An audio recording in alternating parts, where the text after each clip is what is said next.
ABN Marathi news मध्ये आपल्या सर्वांचं स्वागत आहे। ताज्या बातम्यांसाठी एबीएन मराठी न्यूजला सबस्क्राइब। सोलापूर महानगरपालिकेतील कर्मचाऱ्यांच्या विषयावर किसन जाधवांनी घेतली विधानसभा उपाध्यक्ष अण्णा बनसोडे यांची भेट। लवकरच सोलापूर महानगरपालिका चतुर्थ श्रेणी सफाई कर्मचाऱ्यांचा वारसा हक्काने होणार, नियुक्ती किसन जाधव। सफाई कर्मचाऱ्यांचे जीवनमान उंचावून त्यांची उन्नती साधण्यासाठी लाड पॅगे समिती स्थापन करण्यात आली आहे।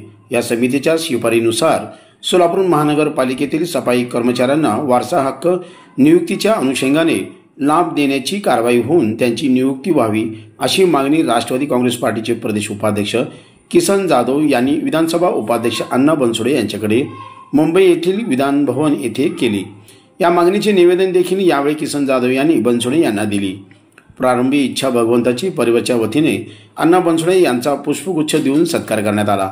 यावेळी राष्ट्रवादी काँग्रेस पार्टीचे प्रदेश युवक सरचिटणीस चेतन नागेश गायकवाड, माणिक कांबळे, हुलगप्पा शासम, महादेव राठोड आदींची उपस्थिती होती। लाड पॅगे समितीने दिलेल्या शिफारशी लागू करण्यासाठी शासन सकारात्मक आहे।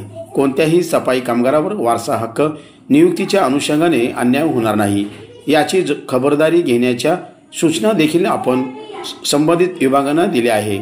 लवकरच सफाई कामगारांच्या नियुक्तीच्या संदर्भात पालिका आयुक्तांना सूचना देऊ अशी ग्वाही देखील यावेळी विधानसभा उपसभापती अण्णा बनसोडे यांनी किसन जाधव यांना दिली। आता लवकरच सोलापूर महानगरपालिकेतील सफाई कामगारांना वारसा हक्काने नियुक्ती होण्याचा मार्ग मोकळा होईल अशी आशा देखील यावेळी किसन जाधव यांनी व्यक्त केलं।